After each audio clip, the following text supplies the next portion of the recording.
Pemirsa, Badan Perlindungan Pekerja Migran Indonesia atau BP2MI menggelar pesta rakyat di Sports Center Indramayu, Jawa Barat. Acara itu sebagai salah satu rangkaian dalam memperingati Hari Pekerja Migran Internasional.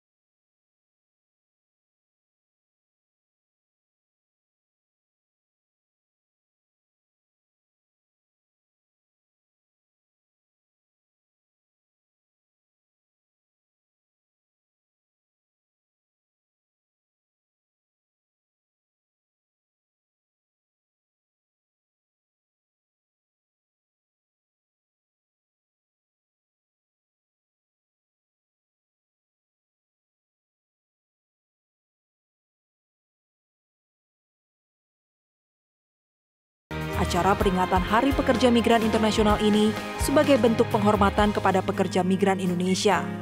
Sementara pesta rakyat digelar di Indramayu karena sebagai kantong terbesar pekerja migran Indonesia. Peringatan Hari Pekerja Migran Internasional kita laksanakan di berbagai daerah.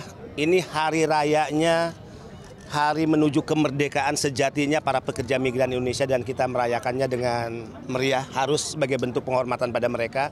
Indramayu dipilih karena Indramayu dikenal sebagai kantong terbesar penempatan. Untuk 3 tahun saja udah 26.000 warga Indramayu yang sekarang sedang bekerja di Hong Kong, di Taiwan, Singapura ya. Artinya Indramayu bisa menjadi role model, rujukan daerah-daerah lain untuk bekerja memilih secara resmi. Dan tidak hanya itu, penghormatan pada Indramayu sehingga menjadi pilihan karena pelindungan kepada para pekerja itu sangat kuat dilakukan oleh pemerintah daerah. Selain itu, Beni juga mengimbau masyarakat untuk waspada terhadap rekrutan dan pemberangkatan pekerja migran secara ilegal, serta harus bersama-sama memerangi penempatan sindikat ilegal. Nah, yang paling penting semangat dari Ibu Bupati ini juga tentu nyambung dengan semangat negara.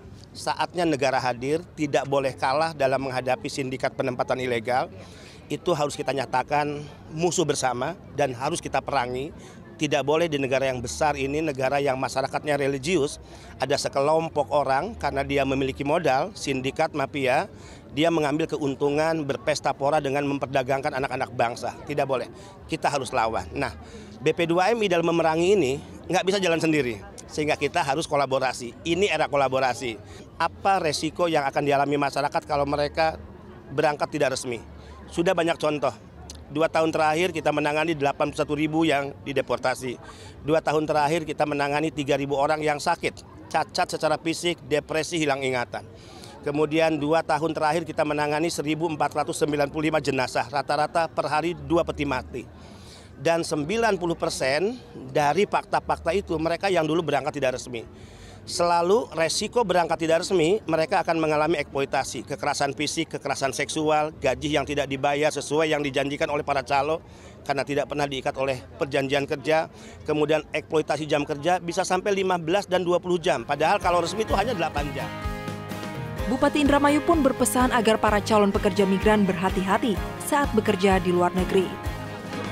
Harapannya ke depannya untuk lebih baik lagi, bagaimanapun untuk bekerja di luar tetap harus hati-hati, dan juga pastinya kan ingin meningkatkan lebih untuk taraf hidupnya, untuk masalah kesejahteraannya, dan ini yang kembali lagi kepada kehati-hatian dari memilih untuk berangkatnya seperti itu.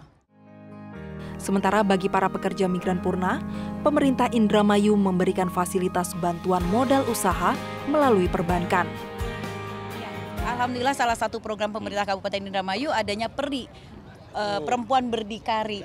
Dan ini adalah untuk purna migran yang mungkin tidak kembali lagi ke sana ataupun keluarganya. Jadi mereka mempunyai kemampuan ataupun kita berikan pelatihan-pelatihan, akhirnya mereka bisa berjualan sendiri. Dan satu lagi adalah KRUCIL, kredit usaha warung kecil. Jadi dengan adanya PERI ini bisa juga untuk kredit usaha warung kecil ini. Jadi mereka udah kita bekali semuanya lah. Selain di Indramayu, gelaran acara BP2MI juga digelar di berbagai daerah, yakni Grobogan, Jawa Tengah, Jawa Timur, Sulawesi Utara, dan DKI Jakarta. Sedangkan puncak acara akan digelar pada 18 Desember 2022. Tim Liputan Metro TV.